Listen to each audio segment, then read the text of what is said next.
What's up, everybody? My name is Demetri Kofinas, and you're listening to Hidden Forces, a podcast that inspires investors, entrepreneurs, and everyday citizens to challenge consensus narratives and to learn how to think critically about the systems of power shaping our world. My guest in this week's episode is Kazakhstan-based journalist Joanna Lillis. Joanna is also the author of Dark Shadows: Inside the Secret World of Kazakhstan, which paints a compelling and very human, I would say, portrait of the former Soviet Republic that is little known in the West, but which is strategically central to both Russia and China. For anyone who hasn't been following the recent events in Kazakhstan, there were a series of protests that erupted in the country 2 weeks before this episode is scheduled to air, sparked by what appears to have been a rise in gas prices that affected an overwhelming majority of the population, but especially those living in cities like Zhanaozen, where the protests first began. They quickly spread across the country, turning violent, and within just a few days, we learned that there had been some kind of coup attempt, perhaps initiated by the former president, Nursultan Nazarbayev, which is why it seems that the current president of Kazakhstan, Kassym Tokayev, reached out for help to Vladimir Putin, who in turn sent forces into Kazakhstan to secure the government and to overcome what Tokayev and Putin have both suggested is not entirely a domestic operation, hinting, in other words, that maybe Kazakhstan is next on the list of countries being targeted for Western-inspired so-called color revolutions. There is a lot to unpack here, but by all credible accounts, this does seem to have been a domestic attempted power grab by Nazarbayev, that if anything, Putin seized upon in order to promote the Russian state narrative about Western expansion, either for the purposes of strengthening his negotiating position in talks over Ukraine, or as a way of walking back his position on the Ukrainian border, or possibly something else. What I want all of you, however, to take away from this conversation, and why I think it's important, how I think, in other words, it fits into the larger geopolitical chess match that we're seeing playing out in Eastern Europe and possibly across the Taiwan Strait, is that this is what a multipolar world looks like. It's not some theoretical thing that we've been reading about or that we're moving towards. We are in it. This is the world we live in, and in this world, everything is up for grabs. Every crisis, every border skirmish, every negotiation is an opportunity for any and all of the major powers to change the status quo, to change the rules of the game to their advantage. And that starts with taking control of the story and telling a narrative about events before the facts emerge and before people have had a chance to even begin to form an educated opinion about whatever it is that's happening. And that's the reason why conversations like this one with Joanna are so important. Because the world is becoming ever more complex. And if you want to exercise a level of agency over your own sense of reality and be anything other than a spectator in someone else's story, you need to be able to step back from all the noise and all the hustles and exercise a level of informed skepticism without simply resorting to questioning everything and therefore believing in nothing. Today's conversation is meant to help give you a sense of where and how the events in Kazakhstan fit into this new global disorder of nation-states, non-state actors, mercenaries, agitators, hackers, pretty much everyone interested in exercising influence on an international stage that is fluid and where power is constantly up for grabs. If you're interested in delving further into today's story and are subscribed to our Super Nerd tier, you will find lots of important information in the rundown, including quotes from and links to relevant articles that I relied on in preparation for today's discussion, as well as a timeline of events and key people to follow. And if you're interested in getting early access to our new premium feed on Supercast before we fully take it public at the end of the month, just send an email to info@hiddenforces.io, and someone from my team will get back to you with instructions on how to make the transition so you can be set up and ready to go right away. And with all of that out of the way, please enjoy this extremely timely and educational episode with my guest, Joanna Lillis. Joanna Lillis, welcome to Hidden Forces. Hi. Thank you so much for being on the program. I know it's so late over there, and I'm just really appreciative. I and my listeners are so fortunate to get a chance to speak with you right now. Where are you at this moment? Well, I'm actually in the capital of Kyrgyzstan, a neighboring country to Kazakhstan. It's called Bishkek, and I'm sitting here in Bishkek because I've had some trouble getting back into Kazakhstan. I was just out of country for a few days when all this trouble kicked off, and my flight was cancelled. I came down here to Kyrgyzstan to cross over by land, but I was denied entry. And now I'm trying to get my way back, all the way back via a circuitous route via the Kazakh capital of Nur-Sultan. Okay, so we're going to start our conversation giving listeners a sense of your background and how you came to live in Kazakhstan, what your relationship to the country is, etc. I want listeners to know that the larger picture I really want to capture here is I want people to gain a sense of why this country is relevant. It feels, from my perspective, having followed this story the last week, it just kind of blew up on my radar. I saw mentions of it on Twitter. It took a few days for me to care because there's so many other things going on in the world, and because we were just dealing with Ukraine, and we still are dealing with this standoff between the US and Russia, NATO and Russia over Ukraine. And Kazakhstan just kind of, it's another stand. It's further out east. I have only so much attention. And now it seems to be resolving itself almost as quickly as it came onto the scene. So one of the things that I really want listeners to be able to take away from this conversation is how, not only why is this relevant and how does this affect my life, but also given the fact that this seems to be perhaps resolving, at least ephemerally, what are the important things that I and my listeners want to take away from this? Well, how is this relevant going forward? How does this connect to the broader geopolitical picture in Eastern Europe and in the stands? But before we get to those details, what is your origin story? How did you end up living in Kazakhstan for the last, 10 or 15 years? Well, I've been living in Kazakhstan it'll be 17 years this year. So it's been quite a long time. And I sort of came to Kazakhstan, going back a bit, I studied Russian at university. That was in the late 80s, during really interesting times in the Soviet Union, when the reformer Mikhail Gorbachev came to power and embraced all kinds of different changes that ultimately, of course, accidentally led to the collapse of the Soviet Union.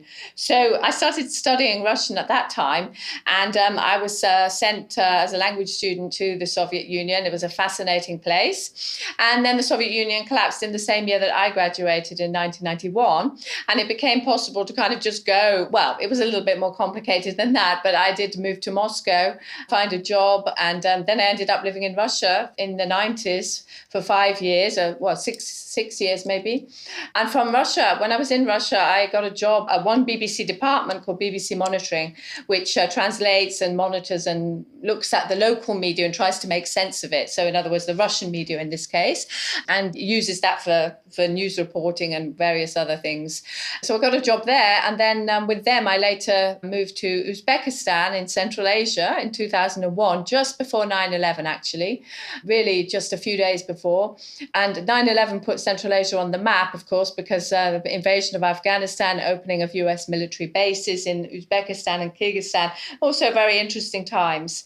And I was there in Uzbekistan till 2005, and I left purely because my contract was finished and I had a job in the UK, but I didn't want to go to the UK. And then I moved to neighboring Kazakhstan to freelance as a journalist. And I've been there, in fact, ever since 2005. So that's my story. What drew you to this region? But obviously there's something that you must have liked about it that you would have moved over to Kazakhstan from Uzbekistan. Yeah, absolutely, because it's a fascinating region, and I think it's a very poorly understood region. And, I think it's a really very interesting region. And I wanted to, report on some of the stories that I see there that were not covered enough in the Western media. And that's partly what drew me to stay in Kazakhstan and continue reporting from Central Asia.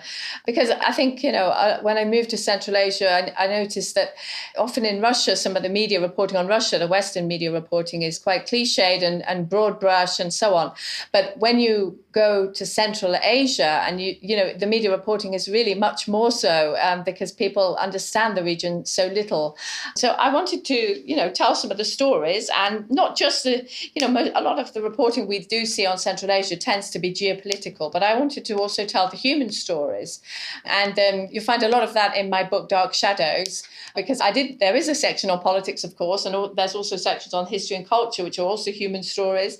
And there's also sort of a section on quirky stories of just the different kinds of people who live in Kazakhstan, from a sort of a boutique winemaker to an ostrich farmer out on the steppe. So I wanted to really portray the sheer variety of life in Kazakhstan. So what would you say, because Westerners in general there are many countries, Americans especially, there are many countries about which we have a comically wrong understanding. In the case of Kazakhstan, there is, of course, the comical Borat character, but I don't know how many people actually take that seriously as a depiction of what Kazakhstan is like or what people living in Kazakhstan are like. So I think that most Americans actually have no idea and kind of know they have no idea about the country. What do you think that we least understand or get most wrong about Kazakhstan? Well, that's a good question. I mean, yeah, you mentioned the Borat figure, of course. Kazakhs, of course, hate it, but they laugh about it. But they just find it quite funny that every time they go abroad, at least one person will always bring up Borat.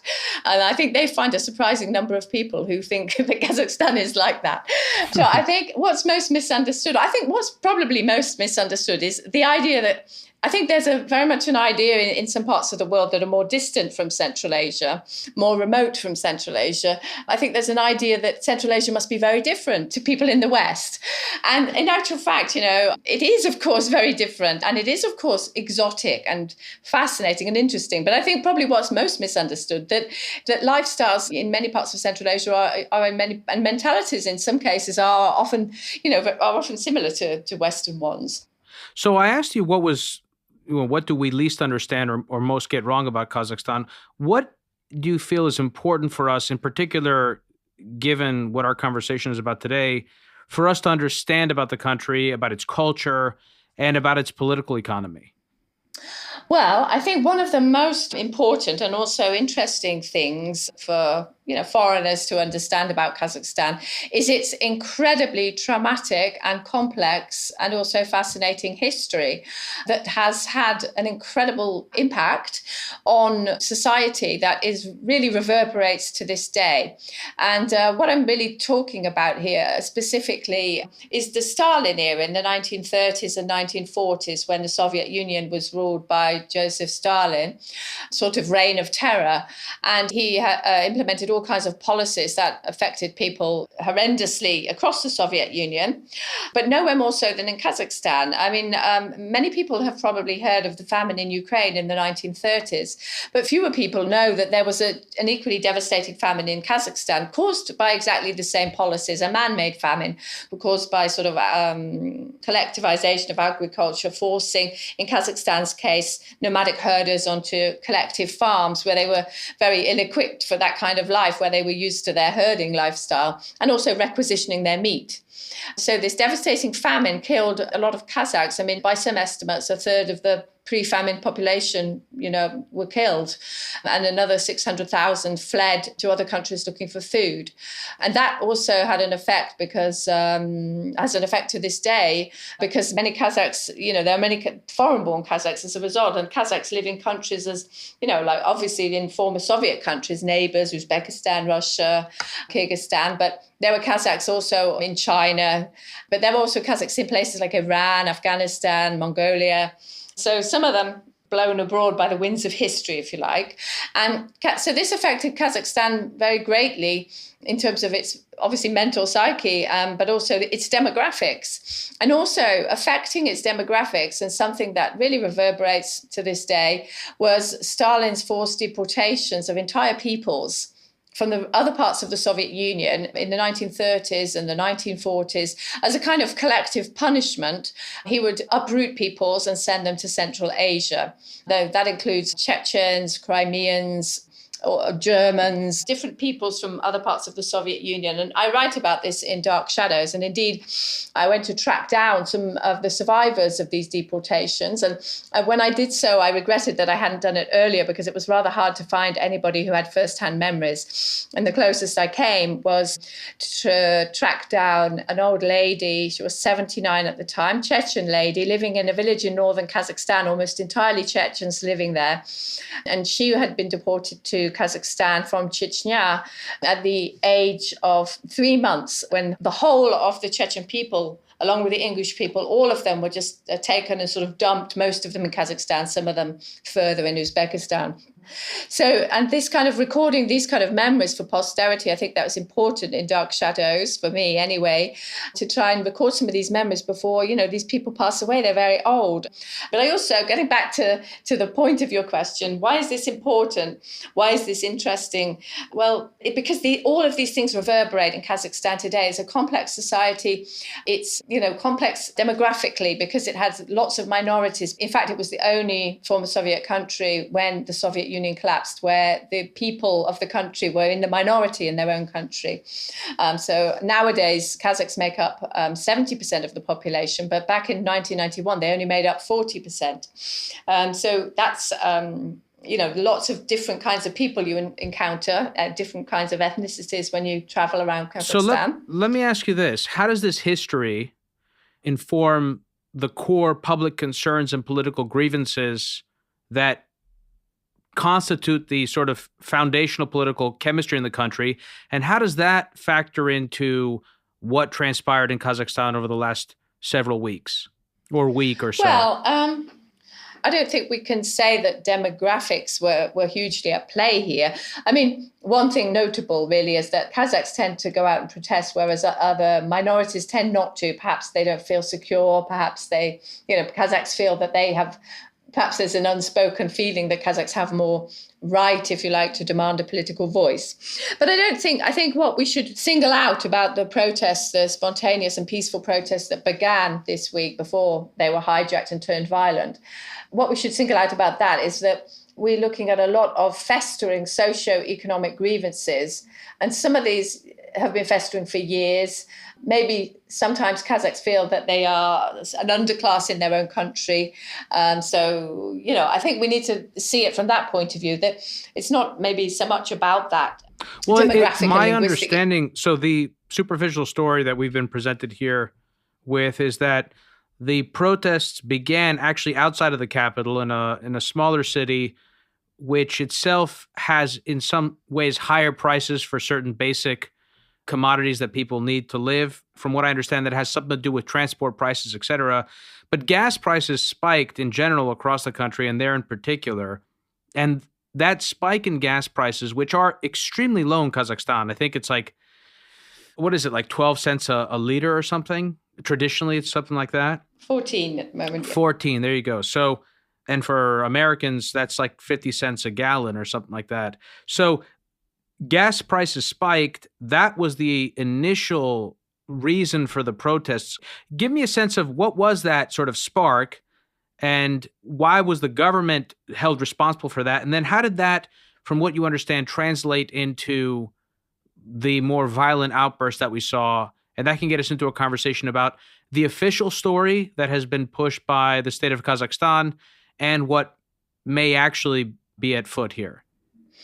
Well, the gas prices spiked in the new year after the government put an end to subsidies on these particular prices. I mean, it was subsidizing them. The spike came on a particular form of gas called liquefied petroleum gas, which many Kazakhs use to power their cars. And the government had phased in the ending of the subsidies because it thought people needed time to get used to them. And it had actually done it over 3 years. But on January the 1st, when they completely ended, prices spiked. Now, the government had said this sector is unprofitable. for the producers, because they often have to sell at a loss because the prices are subsidized, or they're forced to hold them down, put it that way. So they said, we need investment. We have constant shortages of fuel. The reason is investors don't come to this sector because it's not profitable because of the subsidies, the false suppression of prices. And so we need to end this. And then this led to a spike. And in fact, in the region where the protests started, prices just doubled overnight. And that's a huge impact on people who often are struggling to get by. And even if they're not struggling, they would be after prices for fuel doubled. And this would obviously have a huge impact on inflation. Now, let's go back to where this started. So it started in a western region that is oil rich. And it started in a particular town called Zhangozhen, which is famously, I would describe it as Kazakhstan's most troubled town.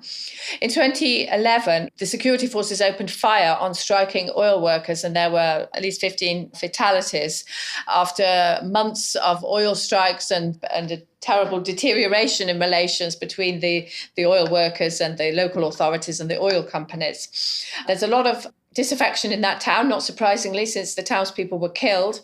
But there had already been disaffection in that town because there is a strong feeling that the oil workers do not reap the benefits of the oil that powers Kazakhstan's economy.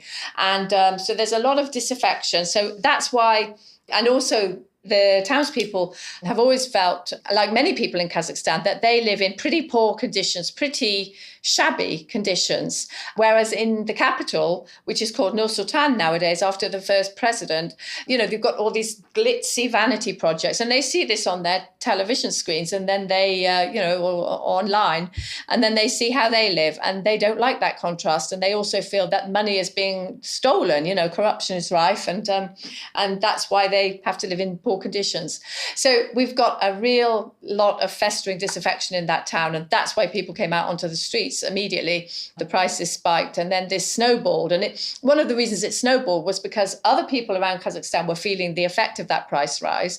But when the people of Zhangozhen came out onto the streets, they felt solidarity because these people were from the town where the oil workers had been shot dead, 10 years before.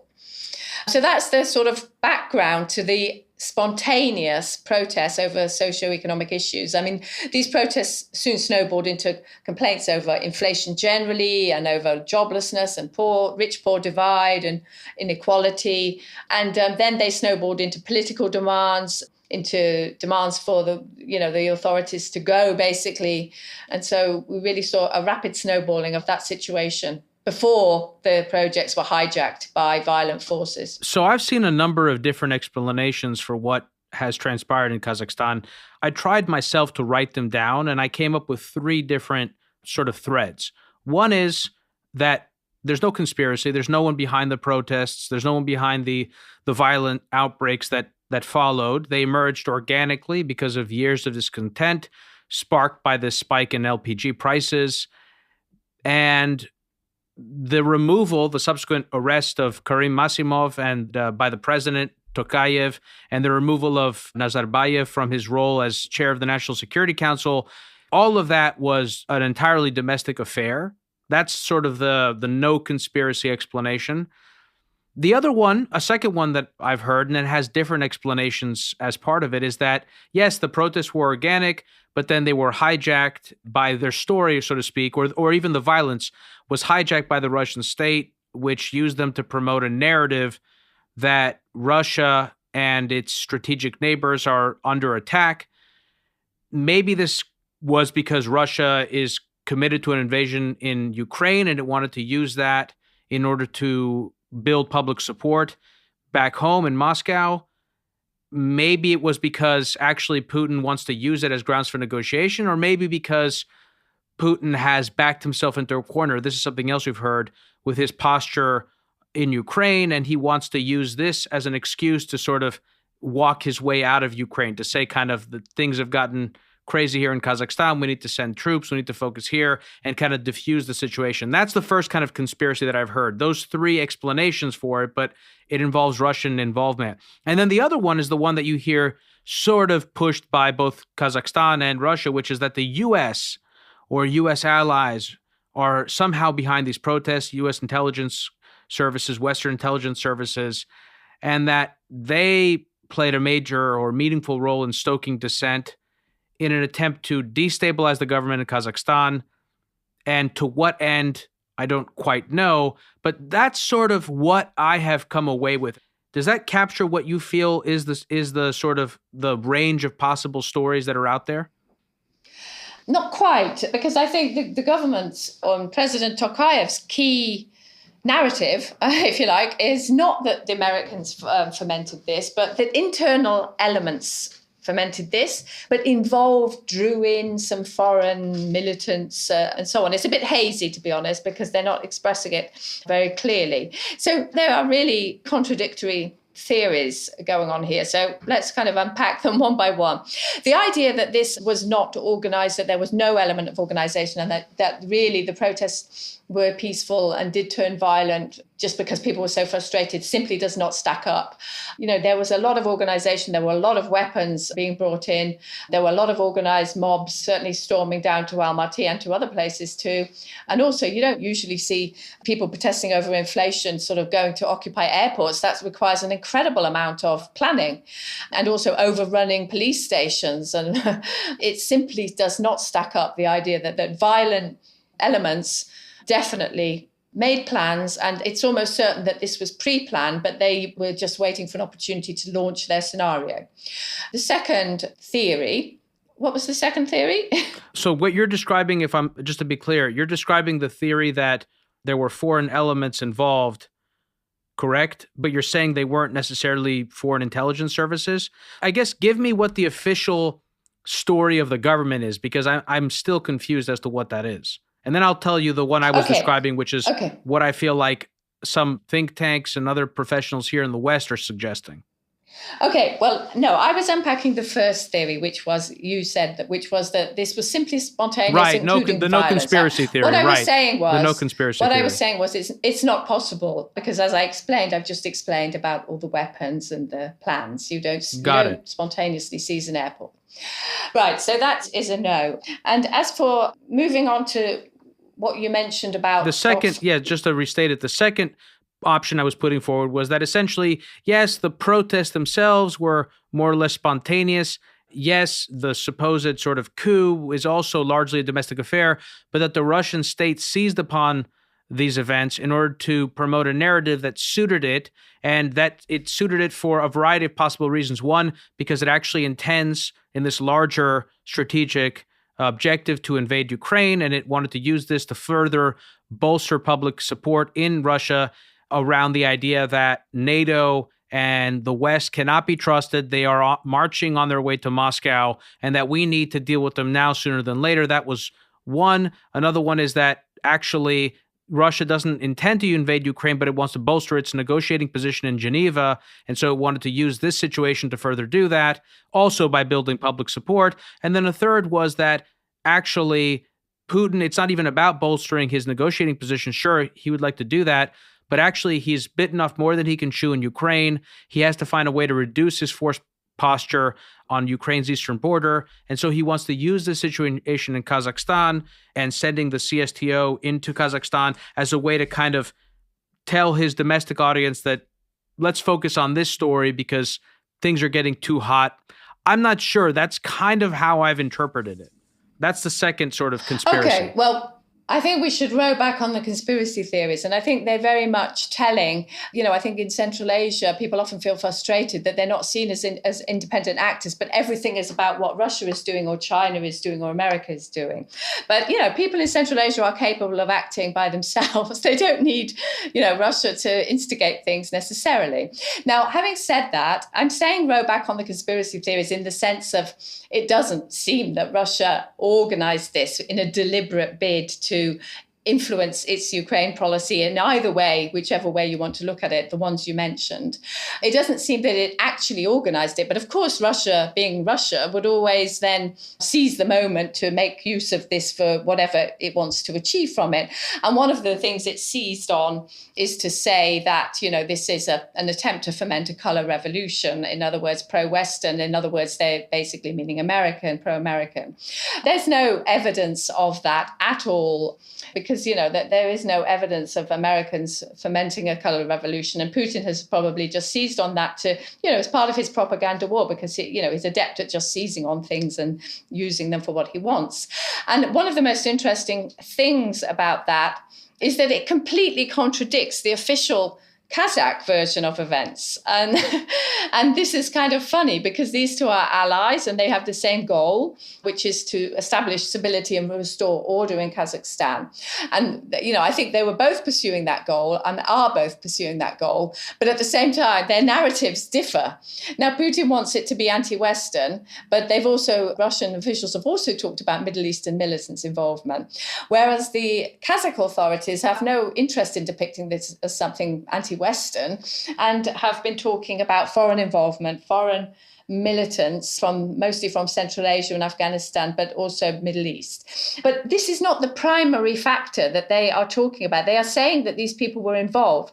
They are not explaining why or how, but they are saying they were involved. But they are also quite clear, really, that these are internal forces. I mean, I think one of the difficulties is that the President Tokayev may not want to name names. And I think all authoritative commentators in Kazakhstan do not believe that it was foreign instigated. All the people I've spoke to, all the comments I've read about people, from Kazakhstan, people who really know what they're talking about. But, there may be an interest of President Tokayev in overstressing this element simply to muddy the waters a little bit.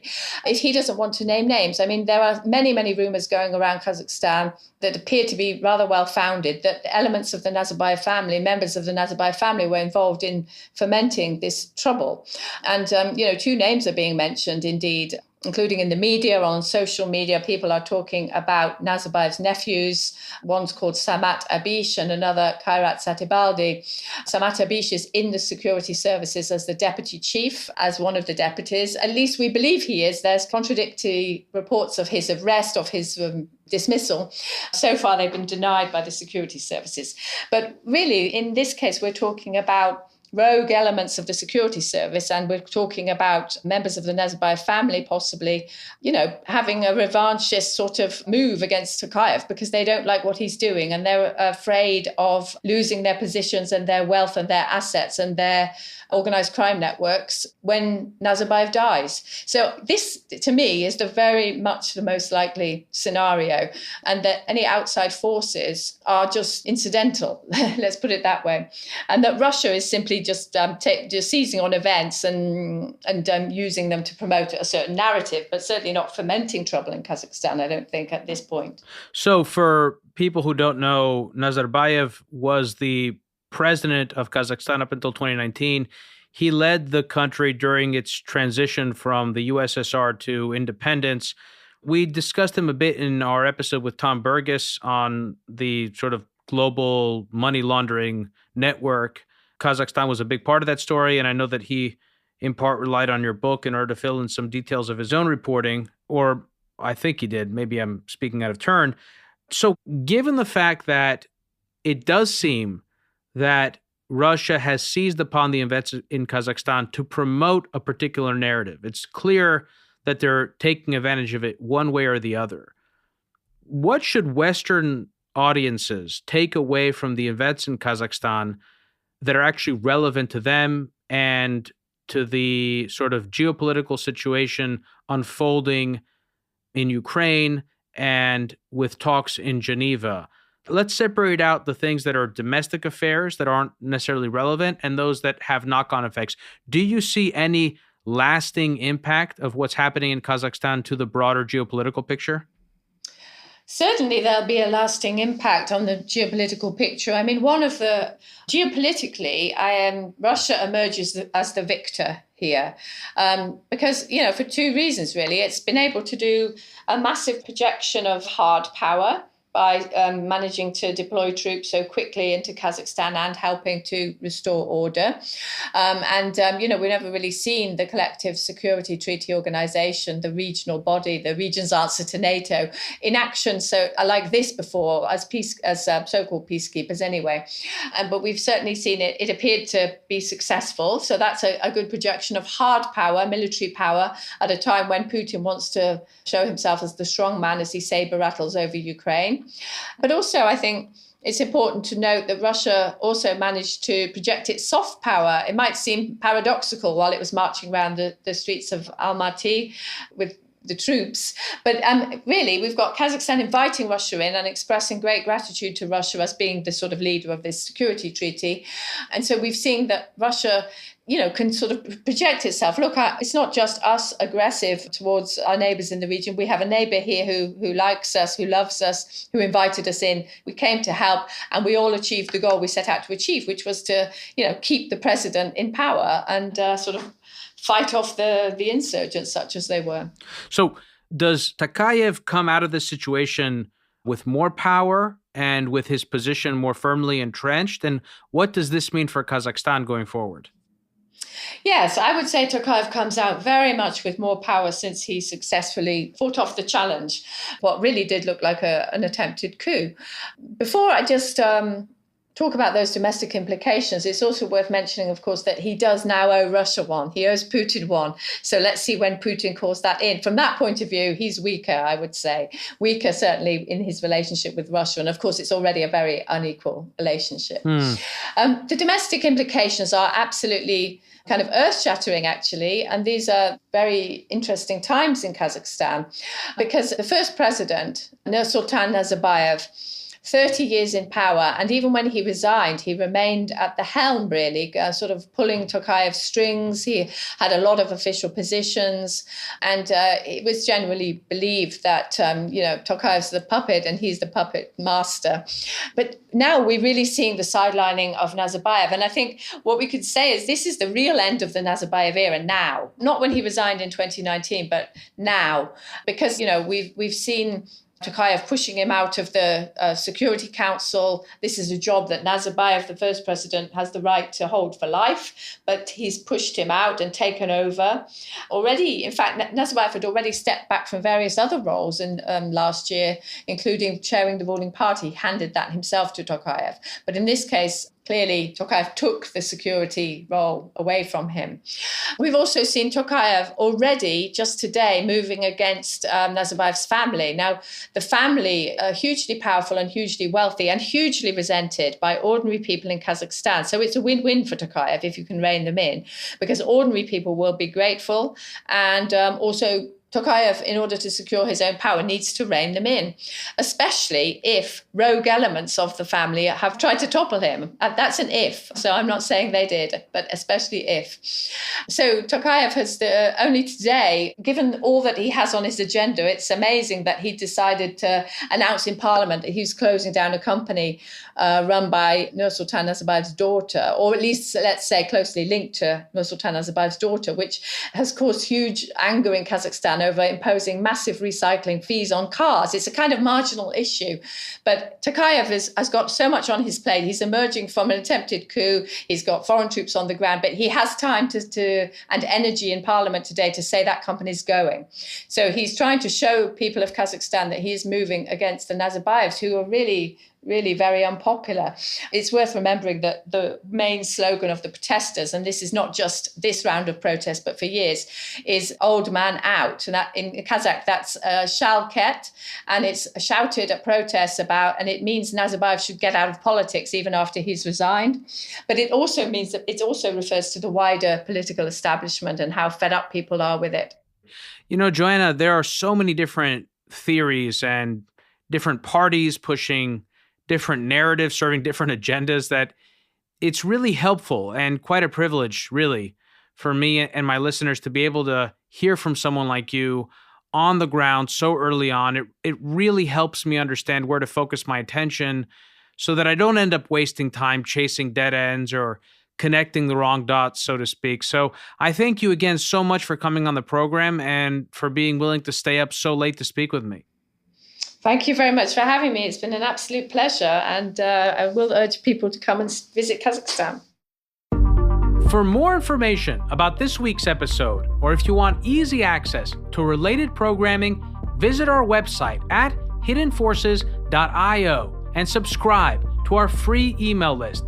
If you want access to overtime segments, episode transcripts, and show rundowns full of links and detailed information related to each and every episode, check out our premium subscription available through the Hidden Forces website or through our Patreon page at patreon.com/Hidden Forces.